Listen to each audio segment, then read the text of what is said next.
Hello everyone, जुले टाशी देले नमस्ते and welcome back to my channel. So आज मैं फिर से आई हूँ आप लोगों के सामने एक न्यू व्लॉग के साथ। आज का जो हमारा व्लॉग है वो थोड़ा सा डिफरेंट है। ये जो व्लॉग है वो हमारा बौद्ध धर्म के ऊपर है। बेसिकली हुआ ये कि काफ़ी टाइम पहले मैंने एक मोनेस्ट्री के बारे में सुना था, बट वहाँ कभी मुझे जाने का मौका मिला नहीं। फाइनली मुझे वहाँ पे जाने का मौका मिला।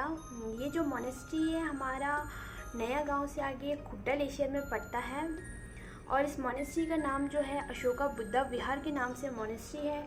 और इस मोनेस्ट्री को जो बनाने वाले हैं वो बेसिकली चंडीगढ़ से ही बिलोंग करते हैं, जिनका नाम है श्री मीनल कुमार जी। इन्होंने ही इस मोनेस्ट्री को बनाया है और यही इस मोनेस्ट्री के चेयरमैन भी हैं।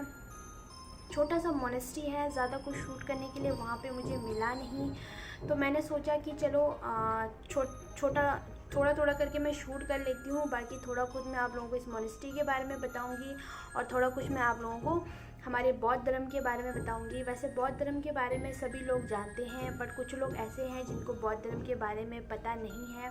बिकॉज जो आपने मेरा लास्ट व्लॉग देखा होगा जो कि सुखना लेक का था, वहाँ पे आपने देखा था कि एक जो लड़की थी वो जो बुद्धा स्टैचू के ऊपर किस तरीके से फ़ोटो खींच रही थी, बिकॉज उसको बौद्ध धर्म के बारे में कुछ भी नहीं पता था, लॉर्ड बुद्धा जी के बारे में कुछ भी नहीं पता था। तो मैं एक थोड़ा सा बेसिक आपका बौद्ध धर्म के ऊपर बौद्ध धर्म के बारे में मैं आप लोगों को बताना चाहती हूँ।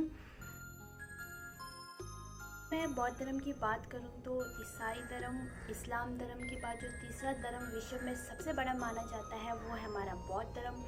बौद्ध धर्म के जो प्रस्थापक थे वो हमारे लॉर्ड बुद्धा जी थे और गौतम बुद्ध का जो जन्म हुआ था वो 563 ईस्वी पूर्व नेपाल में हुआ था।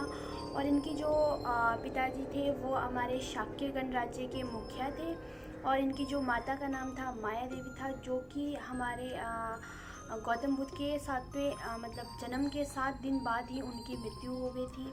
और गौतम बुद्ध को जो है हम बचपन में जिस नाम से पुकारते थे वो था सिद्धार्थ।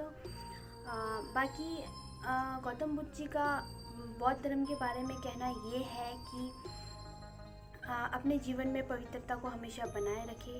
सेकेंडली अपने ज्ञान के द्वार जो हमेशा खुले रखे। और भी बहुत सारी चीज़ें हैं जो गौतम बुद्ध ने कहा है, जैसे कि उन्होंने ये कहा है कि प्रार्थना करने से पहले हमेशा हमें विश्वास होना चाहिए, तभी जाके हमें प्रार्थना करनी चाहिए। एंड हमेशा बोलने से पहले हमें सुनना भी ज़रूरी होता है। कुछ लोग होते हैं जो हमेशा बोलते रहते हैं, ऐसा नहीं। अगर आप बोल रहे हो तो सुनने की शक्ति भी उतनी ही रखनी चाहिए हमारे को जितना हम बोलने की शक्ति रखते हैं। एंड हमेशा लिखने से पहले हमेशा सोचो कि आपको लिखना क्या है, ठीक है। और हमेशा किसी को छोड़ने या किसी भी चीज़ को छोड़ने से पहले ऐसा नहीं कि इस चीज़ को छोड़ना है, ये काम मुझे नहीं करना है, इसको छोड़ देना है, ऐसा नहीं। हमें एक बार कोशिश करनी चाहिए उस काम को करने के लिए, ताकि हमें कभी लाइफ में रिग्रेट ना रहे कि काश मैंने ये चीज़ किया होता, काश मैंने ये चीज़ किया होता, ऐसे हमें रिग्रेट ना रहे। तो हमेशा छोड़ने से पहले हमें एक बार कोशिश करनी चाहिए। एंड मृत्यु तो वैसे भी होती ही है, सभी लोगों को एक ना एक दिन मरना ही है, बट मरने से पहले हमें अपनी लाइफ जीनी चाहिए, ज़िंदगी अपनी अच्छे से बितानी चाहिए। तो मरने से पहले हमेशा हमें जीना चाहिए। एंड खर्च करने से पहले हमेशा हमें कमाई भी करनी ही चाहिए। ये कुछ चीज़ें मैं इसलिए बता रही हूँ क्योंकि ये लाइफ में आप लोगों को बहुत काम आएंगे। क्योंकि अगर आप लाइफ में सक्सेसफुल होना चाहते हो तो इन चीज़ों को हमेशा ध्यान में रखनी चाहिए, क्योंकि ये छोटी छोटी चीज़ें हैं जो मतलब कि आपको कहीं ना कहीं मोटिवेट भी करती है। और अगर मैं बौद्ध धर्म को मानने वाले लोगों की बात करूं तो वो मैक्सिमम आपके चीन, Cambodia, Sri Lanka, Korea, Japan, India जैसे कई देशों में रहते हैं। बाकी मैं अगर अपने हिमाचल की बात करूं तो हिमाचल में भी कई लोग ऐसे हैं जो कि हमारे बौद्ध धर्म को मानते हैं। और अगर किन्नौर की बात करूं तो किन्नौर में भी बहुत सारे लोग हैं जो कि बौद्ध धर्म को मानते हैं। किन्नौर में जैसे हमारा अपर किन्नौर है, लोअर किन्नौर है। लोअर किन्नौर में क्या होता है, जितने भी हमारा कार्य होता है वो देवी देवता के थ्रू ही होता है, बट वो बौद्ध धर्म को भी उतना ही मानते हैं। वैसे ही अपर किन्नौर में क्या होता है, हमारा जो भी कार्य होता है वो हमारा बौद्ध धर्म से रिलेटेड ही होता है, बट हम देवी देवता को भी उतना ही मानते हैं। तो कहने का मतलब ये है कि देवी देवता की एक अपनी जगह है और बौद्ध धर्म के जितने भी गुरु हैं उनकी अपनी जगह है, बौद्ध धर्म की अपनी जगह है। तो छोटा सा व्लॉग है जो मैं अब शुरू कर रही हूँ। ज़्यादा कुछ है नहीं इसमें, बट मतलब थोड़ा थोड़ा मैंने शूट कर रखा है वो मैं आपको दिखा रही हूँ। बाकी मैंने आप लोगों को बौद्ध धर्म के बारे में थोड़ा बहुत बताया है, क्योंकि अगर मैं सारा बताने लग जाऊँ तो शायद ये व्लॉग बहुत ही लंबा हो जाएगा। तो मतलब इसलिए मैंने थोड़ा सा शॉर्ट जो हमारा बेसिक है बौद्ध धर्म के बारे में, जैसे कि गौतम बुद्ध के बारे में वगैरह, और बौद्ध धर्म के बारे में थोड़ा बहुत मैंने आप लोगों को बता दिया है। बाकी अगर आप लोग बौद्ध धर्म के बारे में पढ़ना चाहते हैं तो आप लोग गूगल में जाके पढ़ सकते हो। बहुत सारे बुक्स है जो कि बौद्ध धर्म के ऊपर है, उन बुक्स को लेकर पढ़ सकते हो। चलो फिर मैं व्लॉग को शुरू करती हूँ, जो कि हमारा अशोका बुद्धा विहार के ऊपर है ये व्लॉग। जैसे कि अगर आप लोग चंडीगढ़ में रहते हो तो आप फैमिली के साथ वहाँ पे जा सकते हो, अपने फ्रेंड्स के साथ वहाँ पे जा सकते हो, जो कि हमारा गुड्डा लेशियर में पड़ता है। ज़्यादा दूर नहीं है, बिल्कुल ही पीजे से आपका 5 से 10 मिनट का रास्ता है। बिल्कुल सीधे सीधे जाना है आप लोगों को। तो चलो फिर मैं आपको व्लॉग शुरू करती हूँ।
अभी मैं मोनेस्ट्री के अंदर एंटर कर चुकी हूँ, और एंटर करने के बाद आप लोग देख रहे हैं मैं छक लगा रही हूँ। छक लगाने का मतलब है, आप लोगों ने देखा होना कि मैंने 2 हाथ जोड़ के सबसे पहले मैंने अपने सर के ऊपर यानी अपने दिमाग के ऊपर रखा है ये, सेकंड मैंने अपने मुंह के ऊपर रखा है, और थर्ड मैंने अपने दिल के पास रखा है अपने 2 हाथों को।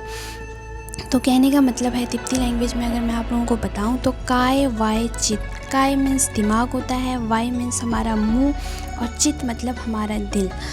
तो काय मतलब दिमाग में हम कई बार बहुत सारी बुरी चीज़ें अपने दिमाग में रखते हैं, और वाय हम मुंह से कई बार लोगों को बुरा बोलते हैं, किसी के साथ लड़ाई करते हैं, बहुत सारी चीज़ें होती है। और चित मतलब दिल में हम कभी ना कभी किसी के लिए बुरा रखते हैं, घृणा करते हैं, किसी से जलते हैं, ये सारी चीज़ें। तो छक लगाने का मतलब ये है कि इन सारी चीज़ों को मैं पीछे रख के भगवान के सामने अपना शीश झुका रही हूँ, प्रार्थना कर रही हूँ सभी के लिए। ये सब कुछ भूल के बस कुछ टाइम के लिए बस मैं आपके सामने झुक रही हूँ। तो अगर आप लोग भी कहीं मोनेस्ट्री में जाते हो तो छक ज़रूर लगाइएगा, क्योंकि प्रार्थना करना मीन्स ये नहीं है कि आप कुछ भी मतलब लाइक जैसे प्रार्थना करना आप दिमाग में बहुत सारी चीज़ें रख रहे हो किसी के लिए, एंड दिल में बहुत सारी चीज़ें रखते हो, फिर भी भगवान के सामने जाके प्रार्थना कर रहे हो। ऐसा प्रार्थना करने का कोई फ़ायदा नहीं है। मतलब कि हमें जब भी प्रार्थना करनी है तो इन सब चीज़ों को पीछे छोड़ के भगवान के सामने हमें झुकना है, तो इसको बोलते हैं प्रार्थना। तो ये सब अगर आप लोग मोनेस्ट्री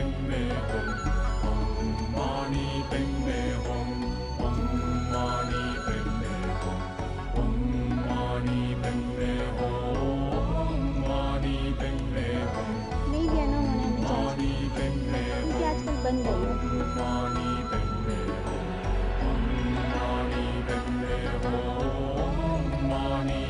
सभी बोलो मेरे चैनल को सब्सक्राइब करें, लाइक करें।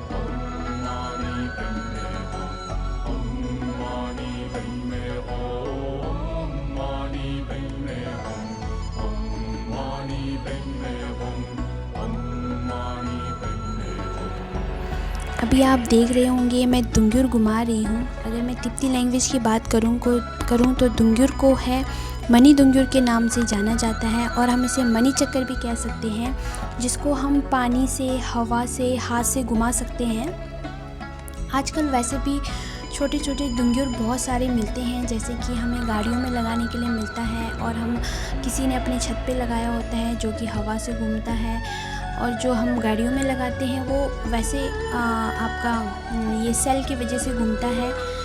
वैसे ही छोटे छोटे दुंगुर आप लोगों को बहुत सारे ऐसे कहीं रास्तों में भी लगे होते हैं। अगर आप मोनेस्ट्री जाते हो तो मोनेस्ट्री में आपको ऐसे ऐसे बड़े दुंगुर और छोटे दुंगुर भी मिलेंगे।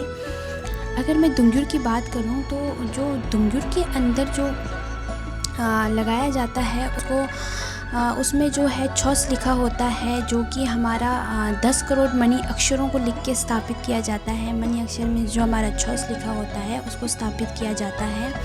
कई गुरुजनों का मानना है कि इस मनी चक्कर को एक चक्कर लगाने से 10 करोड़ मनी मंत्र जापने का गुण हमें प्राप्त होता है। मतलब कि जो हम मनी लगाते हैं उसको, मतलब उसका जो हमें गुण प्राप्त होता है 10 करोड़ मनी मंत्र जाप करने का, वो इस दुंगुर को एक चक्कर लगाने से ही वो गुण हमें प्राप्त होता है। तो गाइस, अगर आप लोगों को कहीं भी ऐसा कुछ दुंगुर मिलता है, मतलब दुंगुर मिलते हैं, छोटे छोटे दुंगुर रास्ते में बहुत लगे होते हैं, तो 3 चक्कर ज़रूर लगाइएगा। इससे क्या होगा, आपने जो भी पाप किया है वो धुल जाएगा और आप लोगों को ये गुण प्राप्त होगा। अगर आप लोगों को मेरा ये छोटा सा व्लॉग पसंद आया तो प्लीज़ लाइक कीजिए, शेयर कीजिए और चैनल को सब्सक्राइब ज़रूर करिएगा and press the bell icon, ताकि जो भी मैं आगे व्लॉग अपलोड करूँ उसका नोटिफिकेशन जो आपको साथ के साथ मिल जाए। और आप लोग मुझे इंस्टाग्राम पे भी फॉलो कर सकते हो। तेंजी वांगमो के नाम से मेरा इंस्टाग्राम आईडी है, वो मैं डिस्क्रिप्शन में मेंशन कर दूँगी। और अब हम मिलेंगे 2021 में, क्योंकि 2020 हमारा ख़त्म हो रहा है। 2020 में लोगों को बहुत ही दिक्कतों का सामना करना पड़ा है बिकॉज ऑफ कोरोना वायरस। हम दुआ करेंगे कि 2021 में कोरोना वायरस पूरी तरह से ख़त्म हो जाए और लोगों को इन मुश्किलों का सामना ना करना पड़े। स्पेशली जो हमारे जैसे कि आप लोग कोरोना वायरस के टाइम पे आप लोगों ने देखा होना कि लॉकडाउन की वजह से बहुत सारे लोग भूखमरी से मरे हैं। तो होपफुली 2021 में ये चीज़ ना हो, सब खुशहाल ज़िंदगी व्यतीत करें, यही हमारी दुआ है।